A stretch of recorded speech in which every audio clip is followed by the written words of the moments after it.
Great. So our next speaker is Fabian Ruehle from CERN, and he's going to tell us about string compactifications, metrics, massive spectra, and consistency of quantum gravity. Please take it away.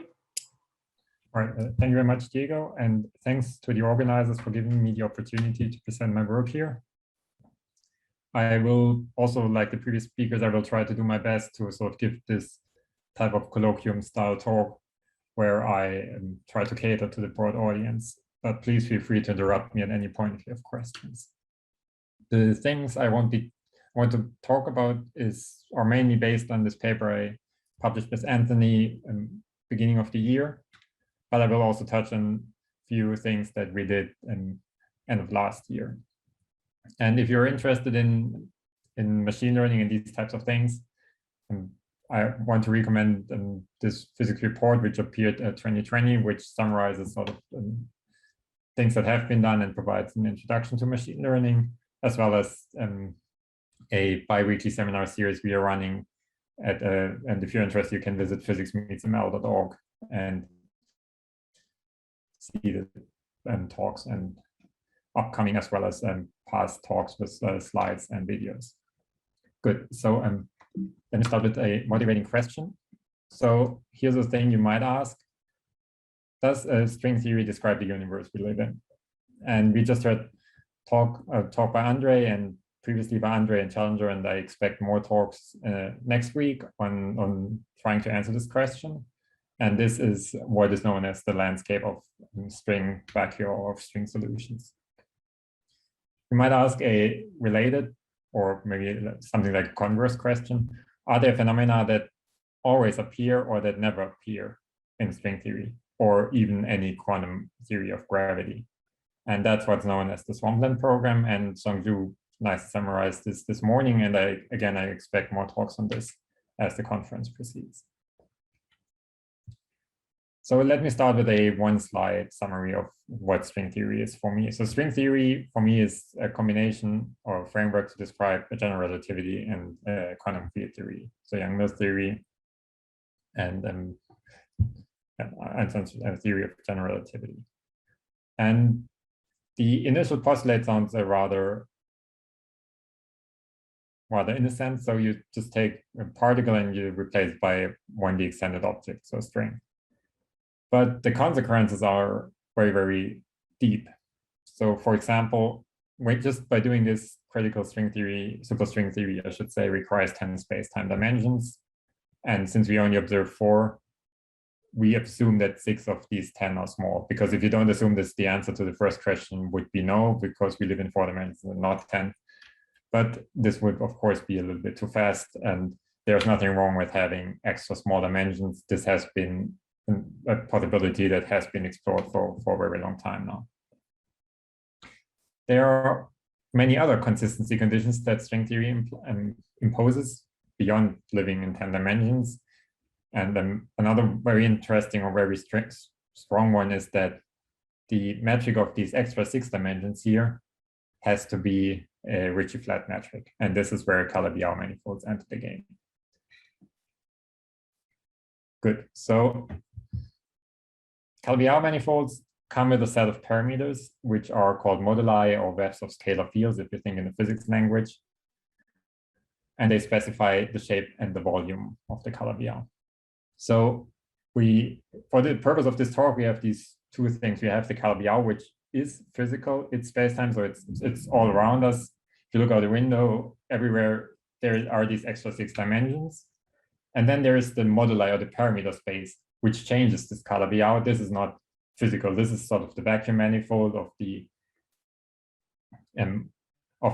moduli fields, but this is sort of not physical space-time. But it can have a non-trivial geometry as well. So let's say this is the Calabi-Yau at some given point in this moduli space. So now if I move in the shape direction, so I change shape, I might, for example, get something that is squished but elongated. Or I could move in the scalar or in the volume direction. So if I start again here, I would sort of just make this bigger or smaller. And this is all parameterized by these moduli fields, complex structure moduli that change the shape, and scalar moduli which change the volume of cycles or the entire Calabi-Yau. And there's an interesting question or an interesting conjecture that has been raised by Oguri and Baffa already in 2006. So the conjecture is the following. You take some string theory, you compactify it on a Calabi-Yau X, and you study it at some point P in moduli space. So let's say here.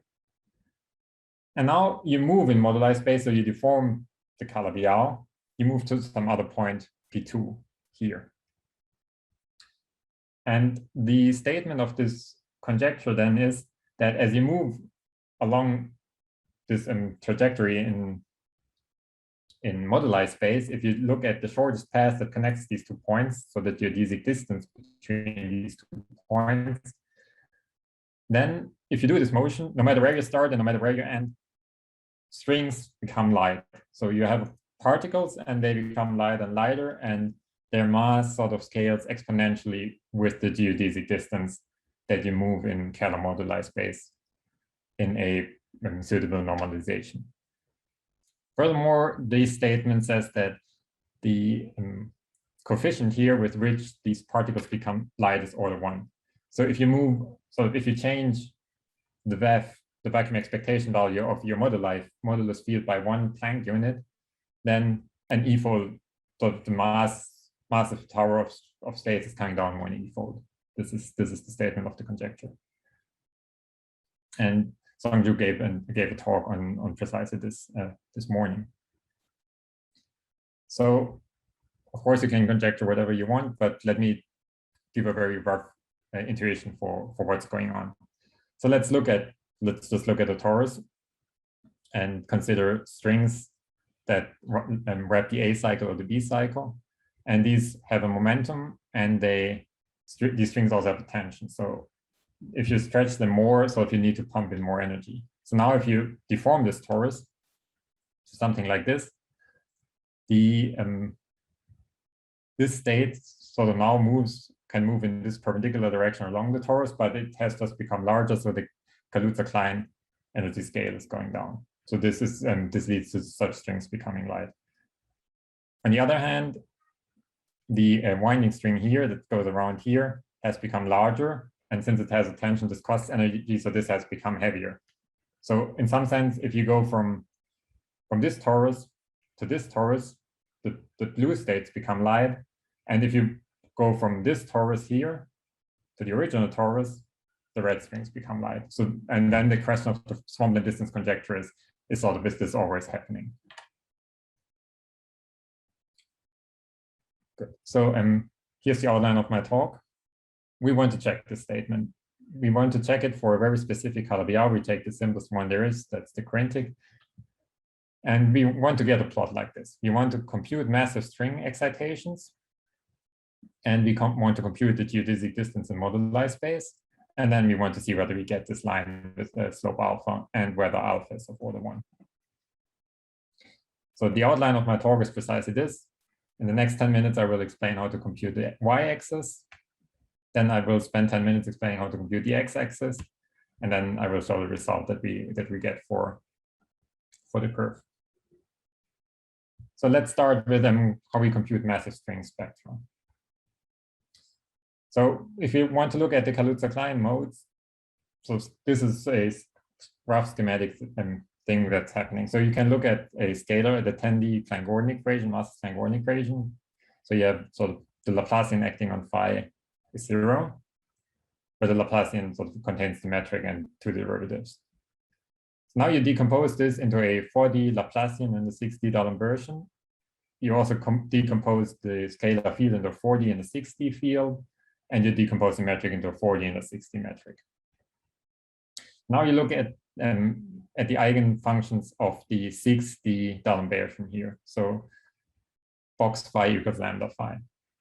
That is, box phi is just sort of the 2 derivatives contracted with this 6-dimensional metric. Then the 4D Klein-Gordon equation just becomes Laplace plus this lambda acting on the 4D field is equal to 0. So what has happened is that the eigenmodes here lead to a mass term in 4 dimensions for the 4-dimensional field. So in order to compute this, we need to compute the mass, we need to compute this lambda here, the eigenvalues of the 6D and the 6D D'Alembert. And in order to do this, we actually need to know the Calabi-Yau metric because, well, it depends on the Calabi-Yau metric here. Good. So let's briefly discuss Calabi-Yau metrics. So what is the Calabi-Yau manifold? A Calabi-Yau manifold is a complex scalar manifold with vanishing first-term class. And there is a theorem, a truly remarkable theorem, or it was conjectured by Calabi and proved by Yau. And this says that a complex scalar manifold with vanishing first-term class always admits a Ricci flat scalar metric. And this is unique if you fix a point in modular space. This is remarkable because it takes some algebraic properties like vanishing first-term class and predicts something about differential geometry, the metric. The problem is, when you prove this, the proof is not constructive. So while we know it exists and it is unique, we don't know what it looks like. At least for Calabi-Yau threefolds. For K3, and I mean for Tori it can be done. For K3, I think there will be a talk by Shamit next week to explain how to do this for twofolds. But we're interested here in threefold, and there we don't know how to do it analytically. So let's discuss how to do it numerically. So as I said, we want to study the simplest Calabi-Yau manifold there is. That's the Fermat, the one parameter Fermat-Quintic. And we get this by considering a 4-dimensional complex projective ambient space P4. And you define your Calabi-Yau as a degree 5 polynomial inside this 4-dimensional ambient space. The degree is fixed by canceling the first term class such that your manifold is Calabi-Yau such that you can find this metric. If you take the most general such polynomial, you can write down a term, sort of 126 monomials, and in principle 126 coefficients in front of these, but using different scaling and redefinitions of the parameters, 101 of them are independent. That's a perfectly fine manifold. There's nothing wrong with this, but so we wanted to study the simplest case. So we don't write down the most general polynomial, but we write down only monomials that preserve asymmetry, sending all the ambient space parameters to fifth root of unity and permuting them. And then the most general polynomial you can write down has only 6 terms, the 5 homogeneous ambient space coordinates, and this product term. And it only has one independent coefficient. So in principle, I could write different coefficients here, but then I can redefine my z's and absorb them such that this is sort of the most general form you can write down. And this parameter psi now precisely encodes the complex structure of the manifold. So if I change the psi, I would sort of get this elongated shape, for example, that I was showing in the beginning. Good. So now we have some algebraic equation that describes the Calabi-Yau manifold at any point in complex structure moduli space. So by varying this psi, I can sort of move in the complex structure moduli space, and different points at Z0 to Z4 correspond to different points in my 10-dimensional space-time. So now I want to think about the metric on this Calabi-Yau manifold as some function which is sort of takes in the position in complex structure moduli space where you are, the position in space-time where you are, and it produces a metric which is a complex Hermitian 3×3 matrix. So in principle, we are looking for a map in this particular case, which sort of takes one complex number, this value psi. It takes the point on the Calabi-Yau. This is given by these 5 complex numbers Z0 to Z4, and it answers or it produces a complex Hermitian 3×3 matrix which has 9 real degrees of freedom. Good. So how do I get this? How do I get this map? Well, the simplest possibility is to just take a linear map, so a matrix, a 12×9 matrix with 108 parameters, and you sort of choose these parameters to give you a Ricci flat scalar metric. In principle, that in practice, this cannot be done because this is too simple. So let's make it more complicated. So instead of taking a 12 times 9 matrix, you take a 12 times 100 matrix. So that maps into R to the 100, and then we take the tanh of each of these 100 results. Then we multiply this by another 100 times 100 matrix, take again the tanh. We continue for a while, and then in the end, we take out 100 times 9 matrix. So now we have built a map from R12 to R9, doing this complicated thing in between. And again, we are sort of optimizing the parameters in this matrix such that we obtain a Ricci flat Kähler manifold. What I just explained to you is nothing but a neural network. So a neural network is a particular way of parameterizing any map because they are universal approximators, as Shailesh explained this morning. So writing down an unknown map in this way is always possible, given some mild assumptions. And it's a very, very efficient way of doing it. And these things, for some unknown reason, or for some reason that's not universally agreed upon in the community, tend to learn the function you're interested in to very, very high accuracy, just by parameterizing map like this. So here's the neural network we use. So if it goes from R to the 12 to R to the 9 by going in between by R to the 100. And you can see that during training, the total error gets better and better, and it gets more and more Ricci flat as you train. Explaining this in more detail would be a talk in and by itself, and I have the whole x-axis to cover, so I'll leave it at that. So the takeaway message should just be we can construct Ricci flat Calabi-Yau matrix at different points in complex structure modular space. So we can use this to compute a massive string spectrum. So once we have these, we just choose a finite subset of an infinite function basis on X, and we just choose a set of functions like so, where these S alpha K phi are just degree K phi monomials in this set, not to Z4 that describe the Calabi-Yau, or that are coordinates on the Calabi-Yau. Then we expand our function phi in this basis A alpha, and we compute the Laplace operator. So we compute these matrix elements by taking these inner products. This will depend on the metric, but we do have the metric, so we can just carry this out. And of course, there's also this scalar product also involves an integral over the Calabi-Yau, so we can use Monte Carlo integration to do that, getting points in the way that Challenger described. Suffice it to say, we can compute the sort of these matrix elements that correspond to the Laplace operator using these techniques of getting the Calabi-Yau metric and expanding the wave functions in a function basis on the Calabi-Yau. Of course, in principle, we would need an infinite function basis. We chose a finite subset, so we cannot construct all of them. But the higher we make K, the more the more complete our function basis becomes. So in this case, we can compute the first 1200 eigenvalues or so. And if you go higher, then you lose accuracy because your function basis is not complete enough to describe them. But for all purposes, this is perfectly fine. Good. So this is how we compute the y-axis. We compute the Calabi-Yau metric, and with it and using integration and this function basis, we can compute the eigenvalues of the Laplace operator, so in 6 dimensions.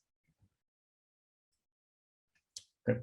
So let's discuss how we compute the x-axis, the geodesic distance.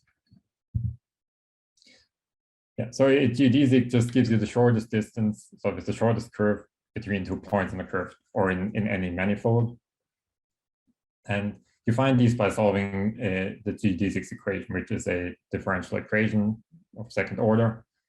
It depends on the Christoffel connection here, which again depends on the metric, but in this point, of course, it depends on the metric of the moduli space. So forget about Calabi-Yau metrics, we don't need them at this point anymore. Now we are only talking about the moduli space of this parameter space and the parameter space metric. Once you have this curve, you can compute the geodesic distance by just performing the integral along this curve that is parametrized by tau. Of course, we won't be able to solve this differential equation numerically. Sorry, we won't be able to solve it analytically because the moduli space metric is also quite complicated. So we will have to solve this numerically using this result of the numerical PDE solver and put it into a numerical integration solver. Furthermore, this geodesic equation typically is a boundary value problem because you have the starting point and the end point rather than just the starting point and the starting velocity. So you need to use some numerical shooting method in order to find the solution. Yeah, once you have this, then you can perform the integration to get the geodesic distance. So let me talk about the moduli space metric now. This, in fact, is also Kähler manifold, so it also has a Kähler metric. And it is obtained from this Kähler potential, where omega is a certain 3,0 form that, or is the unique 3,0 form that is associated with any Calabi-Yau, and it depends on the complex structure moduli psi. So again, in order to compute this, we define a basis of 3 cycles that are orthogonal with respect to one another. And then we can write this this part of the Kähler potential, the omega wedge omega bar, we can just write in terms of integrals of this holomorphic form over these cycles. And this is what's known as periods. These can be computed, as was pointed out in this beautiful paper by Philip, Zenya, and Green and Parks. And they are solutions in this case to a so-called hypergeometric Picard-Fuchs differential equation. And the result will be given in terms of hypergeometric functions. But for us, it's sufficient to know that you can, in this case, even compute this analytically. And we will use this analytic solution in order to benchmark and check other approaches we have for computing the moduli space metric. Yeah, so we have this was our Calabi-Yau equation. And if you now compute the moduli space metric, this is what it looks like in terms of the real and imaginary, or the radial and the angular part of psi, web psi is in general some complex number. One thing that you will notice when you solve the differential equation, you write down the hypergeometric function, is that this actually depends on psi to the 5 and not on psi. So this means sort of after 72 degrees here, or whatever, after 360 divided by 5, you get the same thing. So this singularity here is identified with the singularity here. So you should actually glue this together here, have this identification of phi goes to phi plus e to the 2 pi I over 5, such that your moduli space metric looks something like this. This has a singularity here. This is the so-called conifold singularity. And this actually is reached in finite distance in moduli space. So when I start here and I go to this singularity, this is a finite distance geodesic. And it also has a singularity as the psi goes to infinity, and that is an infinite distance singularity. Moreover, in the very beginning, I was showing you that I can change the shape of the Calabi-Yau and I can change the size of the Calabi-Yau. So now I've always only been talking about the shape. Everything I said can be applied to the size as well using mirror symmetry. There is a mirror map which allows you to map the fundamental periods onto the Kähler parameter that governs the size of the Calabi-Yau. But I won't have time to describe this, so I will stick with a discussion of the complex structure moduli space. Good. So now, in order to compute these geodesics, we compare 3 methods. So first, we use the exact analytic solution that Philip and collaborators worked out, so the hypergeometric functions.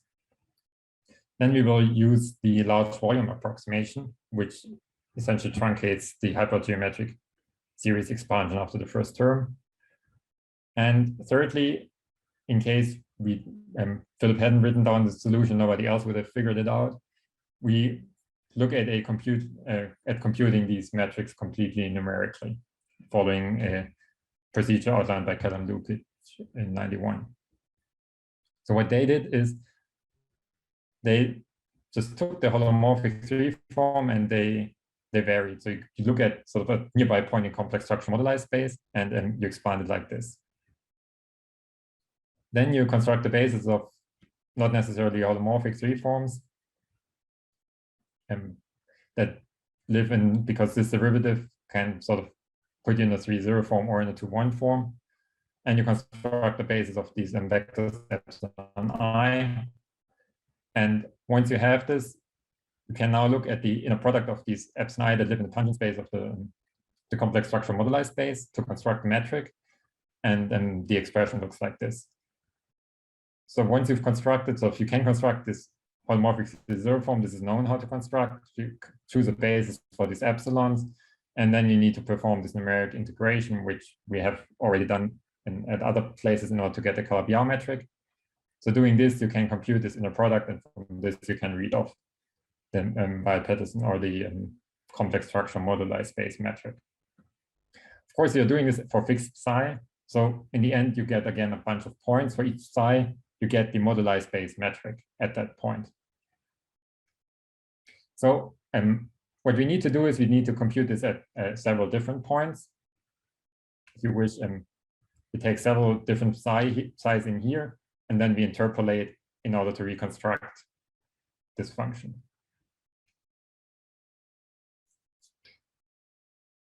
So for this, we need to sort of take a box around the geodesic which we want to compute.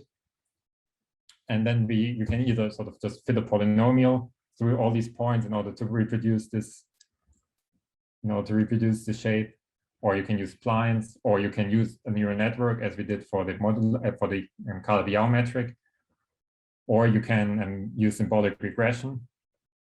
For example, mathematical find formula or AR Feynman, which will sort of, you give it a bunch of points and it guesses a numerical, it guesses an expression that will reproduce this shapes that go through these points. So find formula actually identified that you can sort of fit this with something that looks like this. AR Feynman didn't, sort of, it gave a piecewise linear function. So this was not so successful. Maybe if you played around more with that, you would get better results.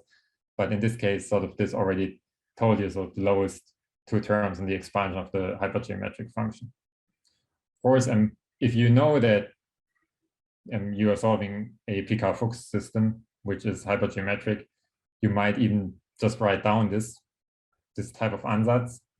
So you could say you're using domain knowledge or you're cheating, or whatever you like. But no matter how you sort of, if you have some insight either from these symbolic regressions or because you're very smart, you can write down this ansatz, and then we use this and together with L1 norm and Tikhonov regularization, which was explained also in the talk yesterday, to produce a function that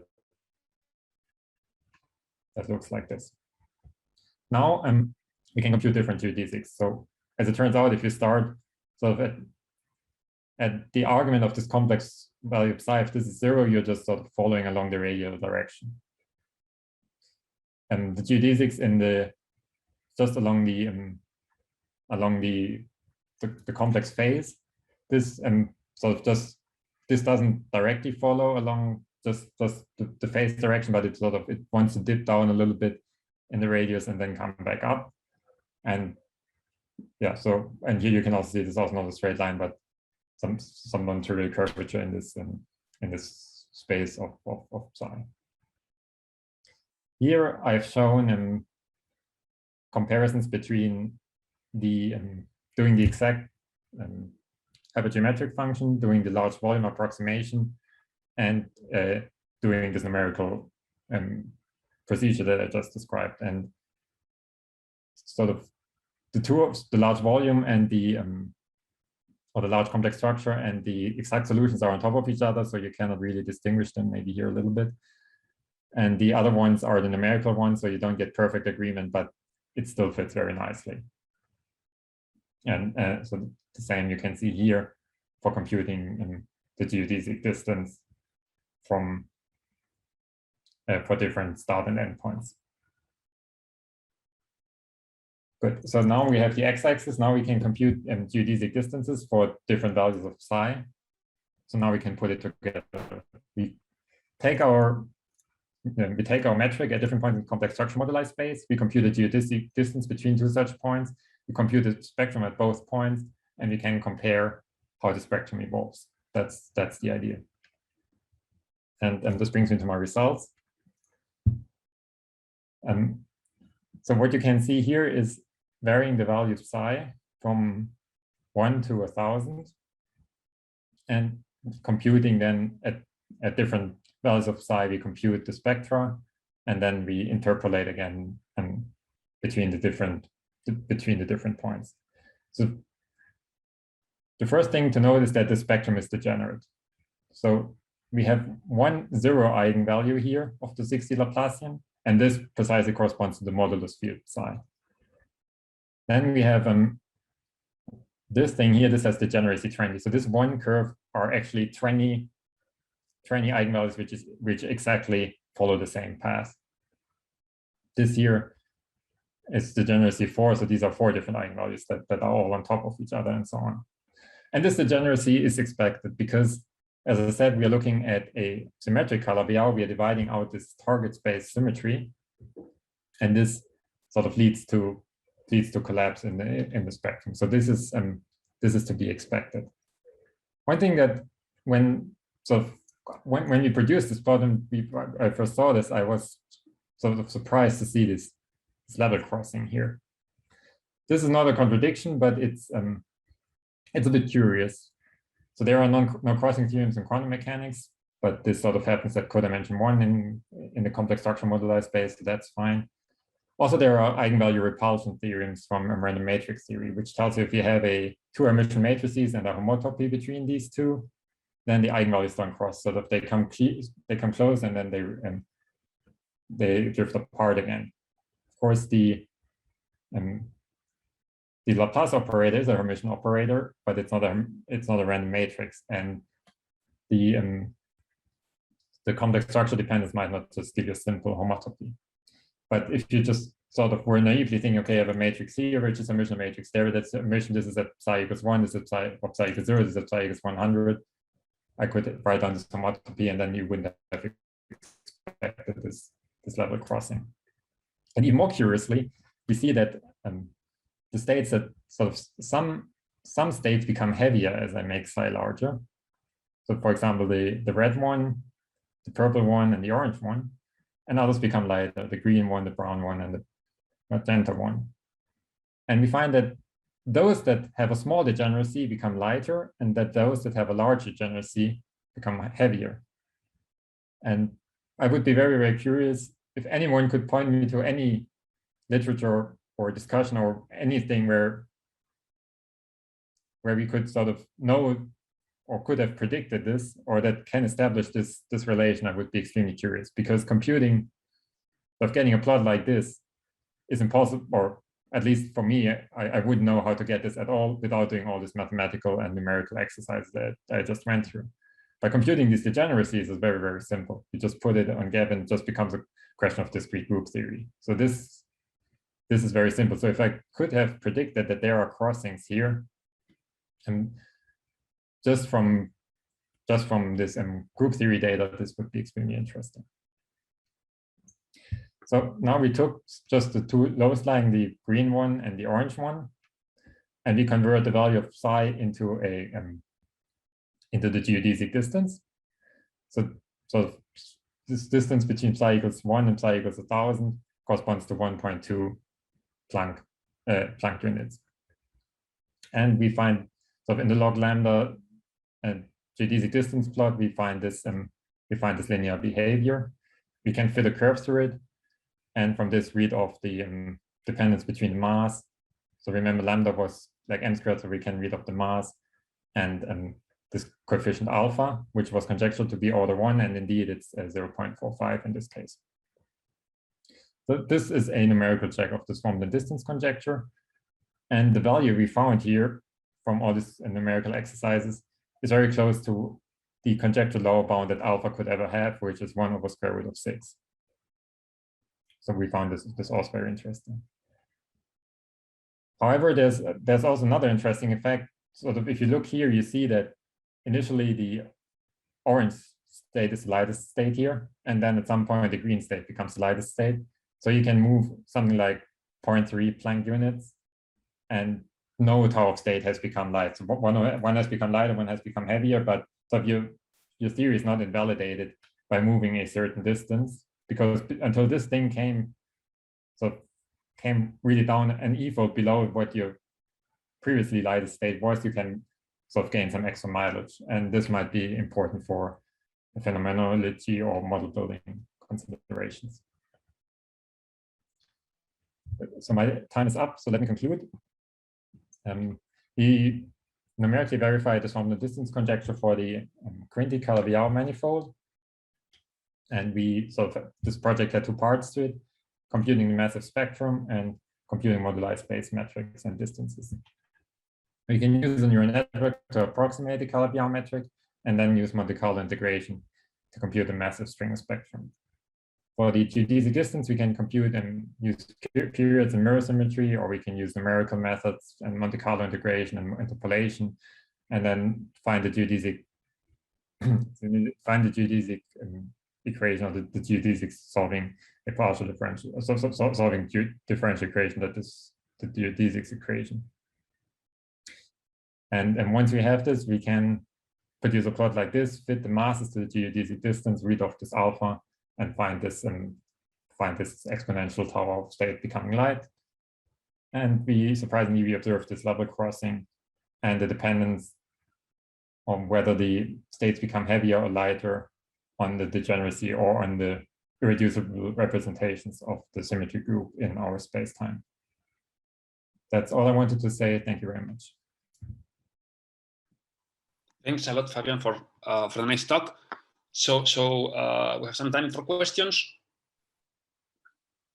I have a question, if I may.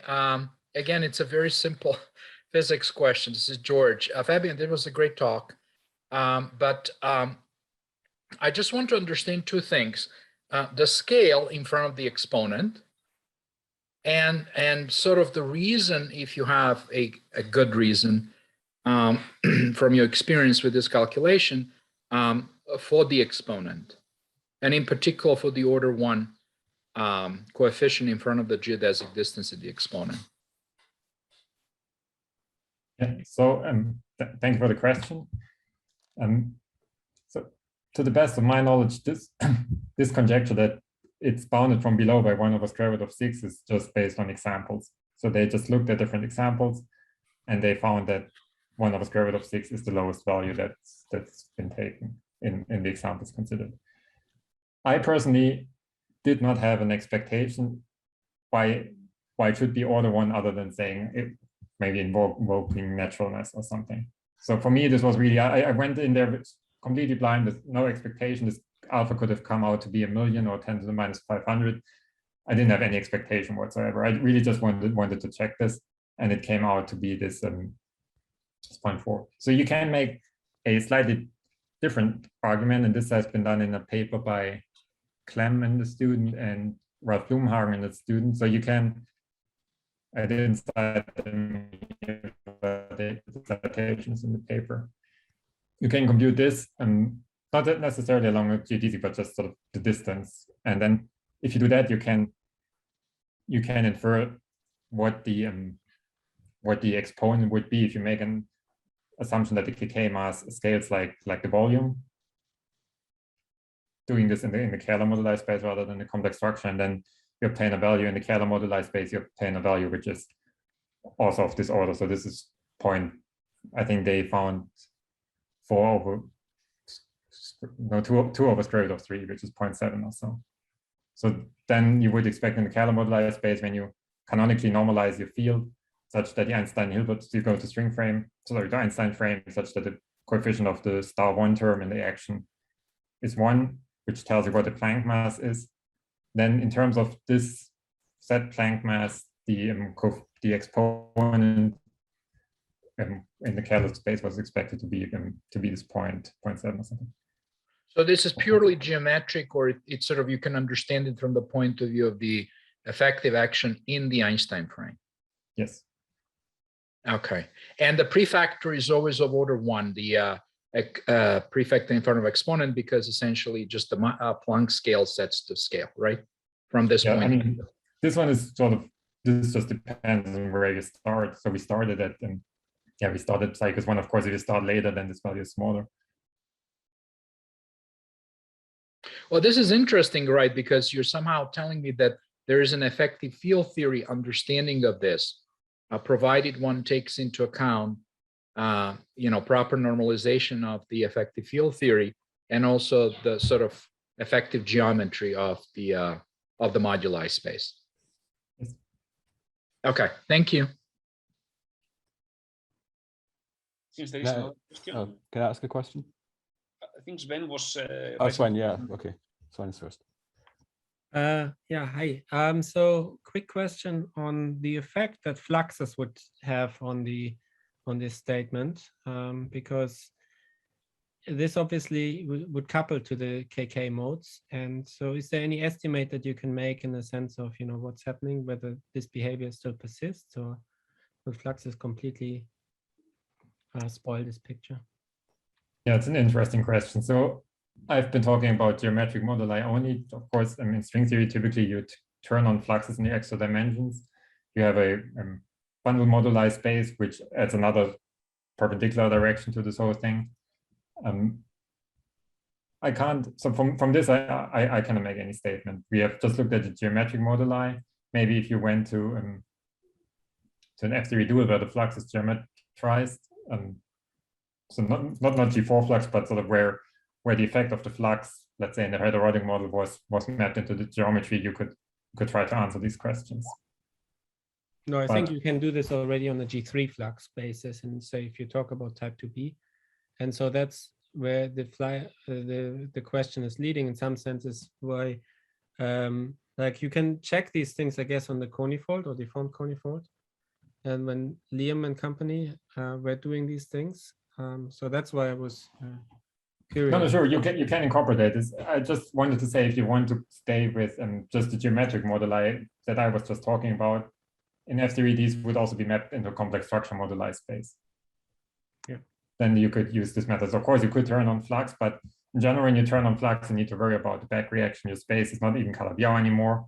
So you need to go to structure and so on, and then of course it becomes more complicated. Yeah, but this is okay. So, but that's not type 2b then. I mean, this is a question for type 2b. That was not heterotic. Yeah. Yes, in type 2b, I expect you can also do this. Then you need to worry about brain position moduli and so on. No. This has nothing to do with brain position necessarily. This is a standard GKP story that you can do. And the question is, what masses do you get for the Well, you need to worry about stabilizing all moduli before you do this or not. No, not necessarily. You can ask the same question as you are taking a subsector here. You can ask the same question. You get a modification to your Laplace operator, and the question is how large that modification is, and that you can estimate. Okay, I see what you're asking. Okay, yes, you can include the flux if you're careful enough that the back reaction is not too severe. You can of course modify this and then look at trajectories where you're then sort of just taking into account a subset of the moduli. You study this geodesic and you ask for this.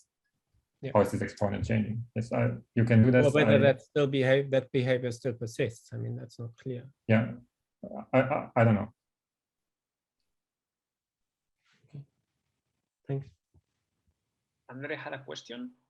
Oh yeah, yes. I was wondering, in your plot that's right there on the screen, if I were to go the other direction, so from the right to the left, what's the tower that's becoming light in this case? It's not the orange thing, right? No, then you would have to look at the winding modes. So Right. this was done for the KK modes. Yeah. Okay. So that's not included, because I was wondering about the obviously nonlinear shape of the orange points, but that doesn't matter. Yeah. So yeah, the orange points are also KK modes that become heavier here. Yeah. And if you wanted to see if you wanted to see something becoming light when you go from this point to that point, indeed you would have to look at the winding mode spectrum, not the KK spectrum. Right. So the fact that the green curve comes out linear in this plot is actually quite non-trivial. Yes, it's a very, I think it's very non-trivial cross-check from the distance conjecture. And I mean, I don't have to plot now for this, but these are also linear, if I remember correctly. Mm. So they all become down, they all become light with this in this exponential factor fashion. And this is sort of evidence for this emergent string conjecture that we heard about this morning, that this naive picture that I was showing, that, okay, so either you have a KK, so if you have a KK spectrum, or you have the winding spectrum, these become exponentially light, this is known. So this is really then, so this is all there is in some sense, and you always sort of get either one or the other in this emergent string perspective that Songju was explaining. Okay, thanks. This would imply the Swampland distance conjecture.